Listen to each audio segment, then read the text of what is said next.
मैं माननीय से पूरा आग्रह करता हूं, मैंने पूर्व में भी कहा था, ये पहली बार मतदान की प्रक्रिया। Hi, welcome back to my YouTube channel. दोस्तों, कैसे हो आप सब। एक वीडियो सामने लेकर आया हूं जो आपको सोचने पर एकदम मजबूर कर देगी। लेकिन वीडियो स्टार्ट करने के पहले अगर आप नए हो तो लाइक, सब्सक्राइब, शेयर बिल्कुल कर दीजिएगा। स्टार्ट करते हैं। आज संसद में कुछ ऐसा हुआ जो अमूमन बहुत कम देखने को मिलता है। आज संसद में वोटिंग हो गई और वो भी पर्ची से। और उस वोटिंग में इंडिया गठबंधन ने मोदी सरकार को अपनी ताकत भी दिखा दी। आज जब संसद के अंदर वन नेशन वन इलेक्शन का बिल पेश किया गया तो इंडिया गठबंधन ने अपने मंसूबे स्पष्ट कर दिए कि इस मुद्दे पर वो किसी भी हाल में सरकार का साथ नहीं देगी। विपक्ष ने इसको लेकर जबरदस्त तरीके से विरोध किया, ये कहते हुए कि सरकार संघीय ढांचे पर चोट कर रही है। एक तरफ जहां संविधान पर बड़ी बड़ी बातें करती है, संविधान पर चर्चा करवाती है, और दूसरी ओर संविधान विरोधी बिल संसद में लेकर आती है। एक ऐसा बिल जो संघीय ढांचे पर सीधा सीधा चोट करता है। ऐसे में विपक्ष ने इसका पुरजोर तरीके से विरोध किया और सरकार को मजबूर कर दिया कि वो इस मुद्दे पर वोटिंग कराए। और वोटिंग के बाद जो नतीजे आए उसने मोदी सरकार को फंसा दिया। दरअसल वन नेशन वन इलेक्शन का जब आज बिल पेश किया गया तो इसको लेकर सबसे पहले स्पीकर ओम बिरला ने ध्वनि मत से इस बिल को पास कराने की कोशिश की, यानी कि ध्वनि मत से जवाब मांगा यस और नो में। तब क्या हुआ सुनिए। लेकिन मैं समझता हूं कि क्योंकि इस सदन में पहली बार मतदान हो रहा है और पहली बार मतदान प्रक्रिया में कुछ परेशानियां आप सब सदस्यों को अनुभव हो सकती है। हमारी तरफ से इसको कई बार अभ्यास किया गया है, लेकिन मतदान पहली बार किया जा रहा है। अगर कोई संशोधित करना होगा तो हम सब इसको संशोधित भी करेंगे। और किसी माननीय सदस्य को अगर बटन दबाने में परेशानी होगी तो इस बार हम व्यक्तिगत रूप से उसकी पर्ची के लिए भी अलाउ करेंगे। और प्रश्न ये कि विधेयक को पुनर्स्थापित करने की अनुमति प्रदान की जाए।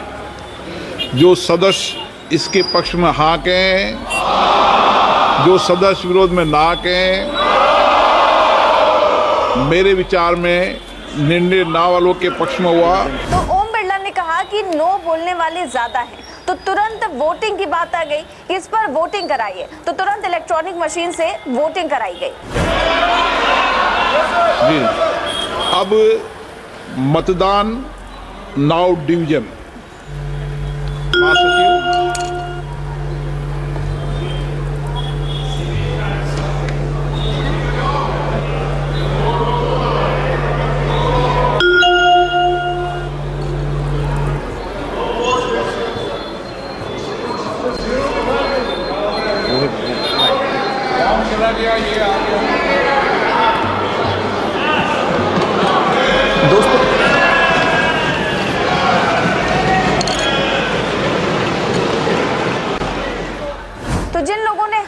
यानी कि समर्थन में वोट किया कि हाँ हम इस बिल को स्वीकार किया जाना चाहिए, वो 220 की संख्या थी।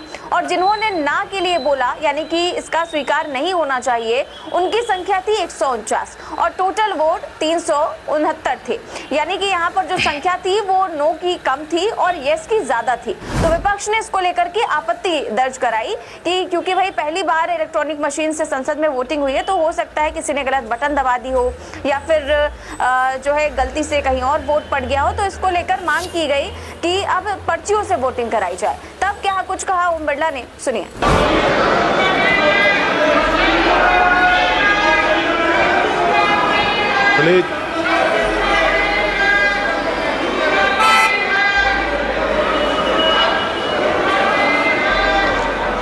क्या मान्य सदस्य तरीका है, मैंने पहले ही स्पष्ट कर दिया है। नो, एक मिनट प्लीज। माननीय सदस्य प्लीज आप बैठिए, प्लीज। माननीय सदस्य,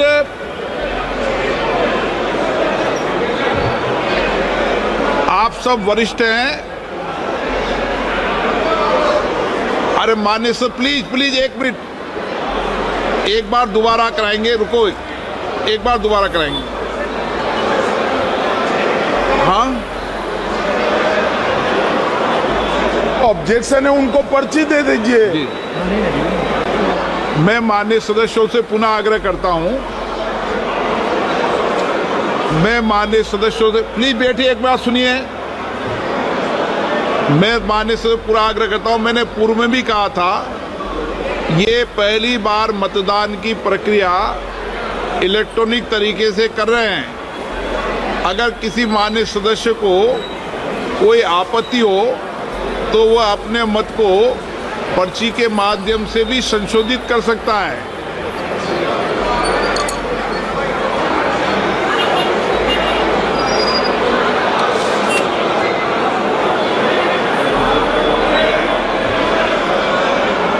ठीक तो आ रहा है ठीक।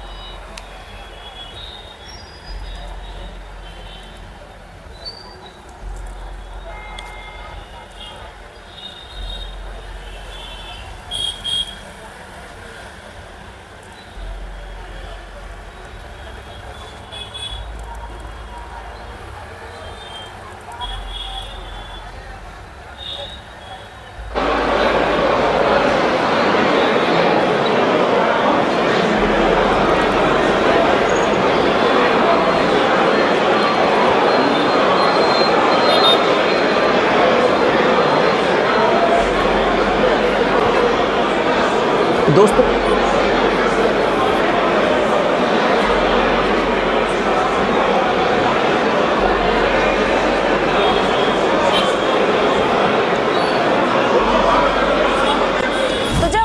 हंगामा करने लगा तो अमित शाह खड़े हो गए और कहा कि जिसको ऑब्जेक्शन है उनको पर्ची दे दीजिए, और फिर पर्ची से वोटिंग हुई। और पर्ची से वोटिंग जब हुई तो पक्ष में पड़े 269 वोट्स और विपक्ष में पड़े 198 वोट, जिसके बाद सरकार को ये बिल जेपीसी में भेजना पड़ा।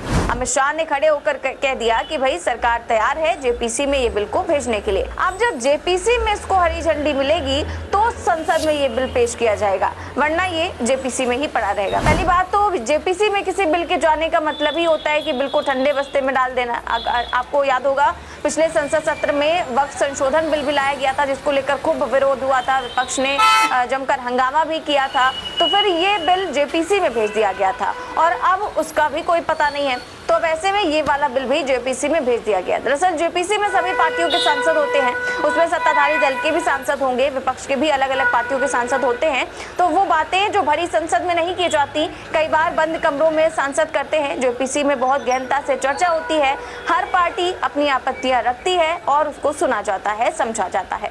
और जेपीसी में अब ये बिल भेज दिया गया है, तो देखते हैं आगे क्या कुछ होता है। लेकिन बड़ी बात जो कांग्रेस के सांसद मणिकम टैगोर ने लिखी है वो देखने वाली बात है। मणिकम टैगोर ने लिखा कि सरकार को 461 वोट्स में से 307 वोट चाहिए थे, लेकिन सरकार को केवल 263 वोट्स ही मिले, जबकि अपोजिशन को 198 वोट मिले। मतलब मणिकम टैगोर ये कह रहे हैं कि one nation one election bill अगर सरकार को पास कराना है तो सरकार को संसद के अंदर 2/3 बहुमत चाहिए। और यही जब बिल पेश करने के वक्त डिवीजन की मांग की गई, उसी में ये तय हो गया कि सरकार के पास 2/3 बहुमत नहीं है, सरकार 2/3 बहुमत जुटाने में फेल हो गए। तो वो लोग जो कह रहे थे कि आखिर बहुमत से दूर हो गए मोदी जी, तो क्या फर्क पड़ गया?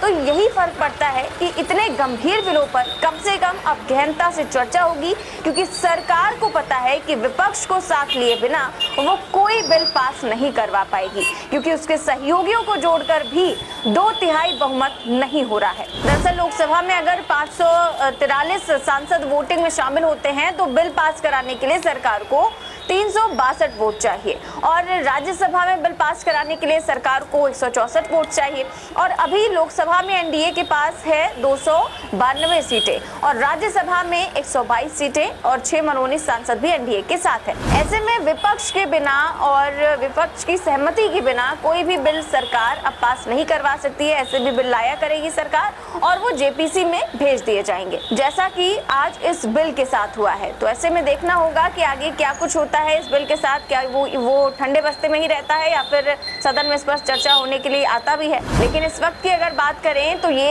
एनडीए सरकार की बहुत बड़ी हार है, क्योंकि दोस्तों मुझे उम्मीद है वीडियो पूरी देखी है आपने।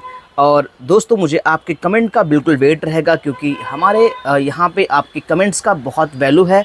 और दोस्तों प्लीज़ लाइक सब्सक्राइब शेयर कर दीजिएगा। इस वीडियो की ओरिजिनल लिंक डिस्क्रिप्शन में दी है, वहाँ जाके फुल वीडियो देख सकते हो। Thank you.